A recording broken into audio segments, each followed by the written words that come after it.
Have you ever tried to make a character for D&D or another tabletop roleplay game and you just felt too held back and restricted from accomplishing that character vision you had? You wanted to play a more charismatic barbarian and it just wasn't working out. Or you see that your paladin's going to be really intelligent and you want him to feel intelligent, but you don't have the points to do it. You're stuck either leaning into the roleplay to accomplish that and then you're worse off in combat, or you lean into combat and then you're not as good at the roleplay stuff. It feels bad either way, but I'm here to stop that. Okay, I'm the Dungeon Coach, and here we innovate and customize your games to really take it to the next level with a bunch of outside the box ideas. And I'm going way outside the box on this one and shaking things up. And if you haven't heard, we're going real big here because I just announced I'm releasing my own tabletop roleplay game, codenamed DC20 RPG. I've been homebrewing D&D 5th edition for years, and I still will continue to do that. A lot of you guys love the stuff that I do, and I really appreciate you guys for that. But now I get to go outside the box. I get to shake up the actual core rule system to challenge and think about some of the foundational pillars of this thing to see if they could be better. Does character creation have to be the way it is in 5th edition, or could we upgrade it? So a lot of my DC20 RPG videos will be able to be portable over to 5th edition, and you can take that inspiration and tweak it to your game. If you want to know more about this, the video link down in the description has 10 different game design pillars of where I want to take this DC20 system, and it's exciting. Time out. The response to you guys and this DC20 RPG stuff has been absolutely amazing. Your support has been nuts, and we've gone up over 100 patrons in just 2 weeks from this huge DC20 movement that's happening. So I really, really appreciate that. It's going to take stuff like that to get this thing up and running and get it out there to get to more people. Because right now we got patron-only live streams, rule releases, polls, updates. Everything's coming out weekly on top of the 5e supplemental content and system agnostic content that we make every single month. We just released a 3 adventure shorts bundle, a build your own encounter system, and a whole bunch more that keeps coming out for extra resources. To thank you guys for all the support. So again, thank you so much. It's going to be a big year, and I can't wait to get all this extra stuff out to you guys. All right, let's go. All right, so for character creation, you have a vision for this character. Whenever it comes to you as you're starting to build it out and everything, there's going to be a time where you get to a spot where you feel restricted in some way, and that you have to choose between RP and optimized combat. You're building out a frontline character that's going to be in the thick of it, and you know you can't dump Constitution, but you don't have enough points because you really wanted to be the face of the group and put some points into charisma. When you build a character, you have different attribute points that you have to put into those 6 scores, and it kind of leaves you having to put them in the more optimized spots. And if you don't, it kind of feels bad. But then if you do put them in the most optimized spots, it feels bad not to be that character that you wanted to be. And I challenge you on this too. Because of this system, a lot of times players don't even have the freedom of opportunity to think about what kind of character they want to play, because they'll either think RP or think combat. They'll make the most optimal decision for what they want to kind of shade towards the most, and you don't get a mix of the two. So what do you do to solve this? Because whenever I had this realization, it was mind-blowing to think about characters in this way. So for that, I got a story for you. I don't know if you've heard of the TTRPG called Cogent. Cogent is a game created from Jazza and Shad, 2 YouTube brothers that came together to create this game. Most people don't know this, but I was brought onto Cogent as a partial game designer to help give feedback and facilitate the game rules. It was a really cool opportunity to take my DC20 system that I had as a foundation in the works already, blend it in with Cogent, give feedback, and offer my direction of what I feel like TTRPG game design is. But there's a lot of really cool stuff that Cogent's outside the box thinking opened me up to. In this example, Cogent character is going to blow your mind about what a D&D character or fantasy TTRPG character could be. For this character design concept, we're going to keep it really simple with a fighter and a short sword. The only thing you have to know is in Cogent, there are only 3 attribute scores: strength, reflex, and intelligence. Strength is, of course, how strong you are. Reflex is as fast and nimble, and intelligence represents your overall smarts. And when you create a character, you get 2 points to spend wherever you want. You can put both of the 2 points into one or split them up 1 in each. Now, time out. What's the most optimal setup for damage in combat? Which one of these setups would get you the most amount of your short sword fighter? Spoiler alert, the answer is all of them. Stay with me. If you take those 2 points and you put them both into strength, you are now wielding a short sword fighter that is strong. He is swinging hard with that sword. His blows are devastating. Oh wait, no, let's take those 2 points and put them into reflex. Now you're dealing with a quick sword fighter, making a whole bunch of attacks. But let's get real crazy and put 1 point into strength, 1 point into intelligence. What kind of fighter would that be? That is now starting to become more of a battle master fighter, some sort of tactician of the battlefield, smartly swinging their sword strongly. Strong, well-placed hits waiting for the right moment. But let's keep going. Put them both into intelligence.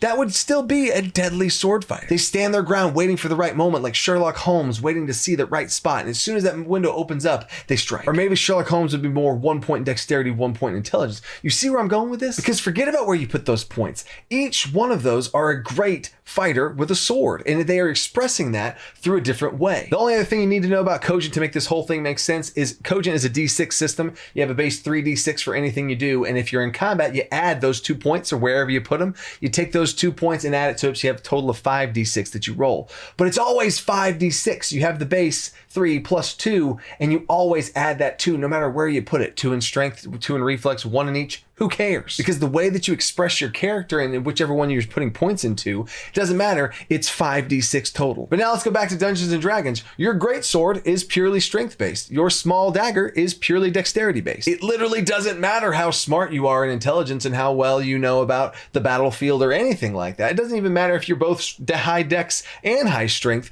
None of it matters. Only one matters. When you're a ranger shooting your bow, it doesn't matter if you have super high intelligence and you can really calculate the trajectory of all these different angles and stuff to be able to make that perfect shot. Your intelligence means nothing. So in D&D, when you're having to choose your character, there are certain things. If I'm going to shoot a bow, I have to put points into dex. That's what I'm challenging. Why? Why is that a hard staked rule? And again, I want to shake you out of the box here because I want you to think about how it is going to feel like to create that Cogent character. You can put points wherever you want. What kind of character do you want to be? And it's not going to hold you back in combat. Okay, so now we've arrived at the solution. My solution for the DC20 RPG system is a prime stat. When you create your character, there are 6 attribute scores similar to D&D, where you have strength, agility, endurance, mind, charisma, and grit. If you want to know more about attributes and stuff, I could do a whole video on that, but we're trying to focus here on this prime stat concept. When you create your character, you put points wherever you want based on what kind of character you want to build. Put high strength score, put a high charisma score, put your points wherever you want. Similar to that Cogent story concept to put your points wherever you want to build that character that you feel like. But your prime stat is the highest stat across the board. Whichever one is your highest stat,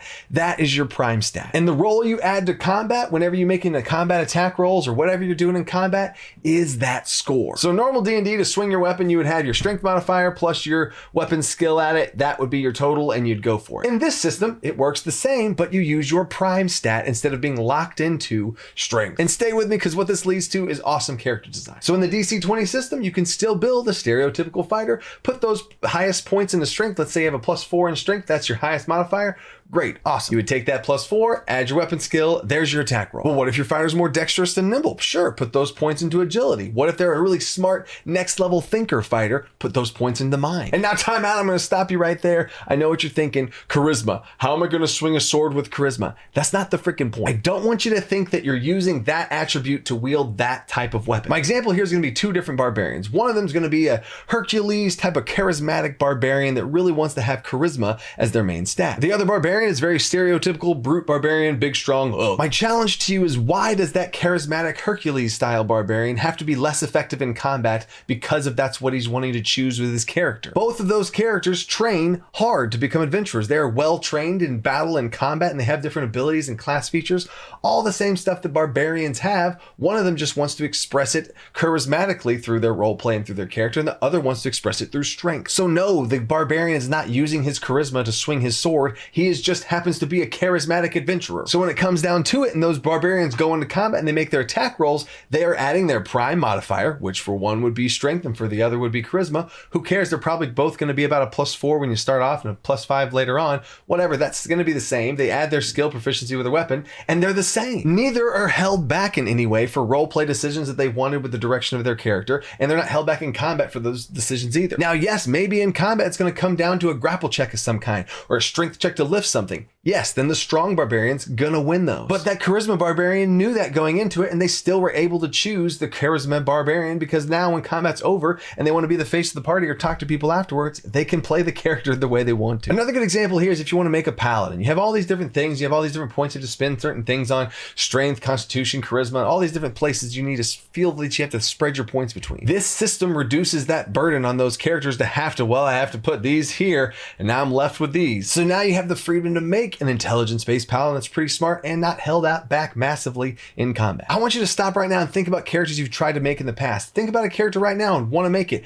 And if you had this restriction lifted off of it, what kind of things could you make? The most beautiful part of this is you're not stuck having to decide between role play and combat optimization. You can find the balance of both of those and be able to create the character you want to play. There's still going to be plenty of different things about the attributes. I can make other videos about that, about how each attribute affects things during combat, how each attribute affects things in skills. I have a lot more coming on this with action point system of how the action economy is super engaging and fun throughout the entire rounds. A magic system that's changing things up. No more spell slots, mana points. Oh, so much coming on this DC20 RPG system. Moving full steam ahead. About every other video I'm going to do is going to be about this, and I'm going to keep changing things up. As the reception for these videos grow, as the reception on Patreon grows, it's just going to go faster and faster and get this thing out to you guys. And playtests will be starting soon, and all these other kinds of stuff that are going to be coming down the pipeline. And that is all thanks to you guys joining this DC20 RPG movement, and I can't be more appreciative. So check out the links down in the description and jump on Patreon, give your feedback, get some information, get some extra stuff in there if you want, and a whole bunch of other resources for the games you're playing right now. I hope I've shaken up your concepts of character creation, what kind of things are possible, because we're still going to be thinking outside that box. Peace.